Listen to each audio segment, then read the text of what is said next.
বাংলাদেশে গণঅভ্যুত্থানের ১ বছর পেরিয়ে গেছে যেমনটা বলছিলাম, এবং অনেকের ধারণা ছিল আওয়ামী লীগ সরকারের পতনের পর আপনি দেশে এসে সশরীরে দলের নেতৃত্ব দেবেন। এবং গত ১ বছরে যে প্রশ্নটা বারবার ঘুরে ফিরে এসেছে এবং এখনো আসছে, যে আপনি এখনো দেশে ফেরেননি কেন? কেন আপনি এখনো দেশে ফেরেননি? কিছু সঙ্গত কারণে হয়তো আহ, ফেরাটা হয়ে ওঠেনি এখনো। তবে সময় তো চলে এসছে মনে হয়। ইনশাল্লাহ দ্রুতই ফিরে আসবো। সেটা কবে আমরা কি জানতে পারি? আহ, দ্রুতই, মনে হয় দ্রুতই ইনশাল্লাহ।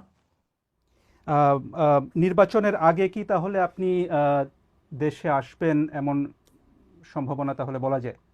রাজনীতি যখন করি, আমি একজন রাজনৈতিক কর্মী হিসেবে স্বাভাবিক নির্বাচনের সাথে রাজনৈতিক দল রাজনৈতিক কর্মীর একটি ওতপ্রোত সম্পর্ক।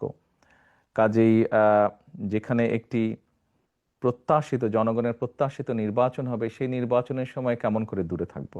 আমি তো, আমার সর্বোচ্চ চেষ্টা থাকবে, ইচ্ছা থাকবে, আগ্রহ থাকবে আহ, সেই প্রত্যাশিত নির্বাচন জনগণ চাইছে, সেই প্রত্যাশিত নির্বাচন যখন অনুষ্ঠিত হবে জনগণের সাথে, জনগণের মাঝেই থাকবো ইনশাল্লাহ।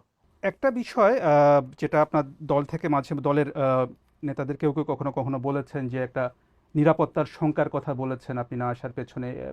আপনি কি কোনো ধরনের শঙ্কা বোধ করেছেন এর মধ্যে?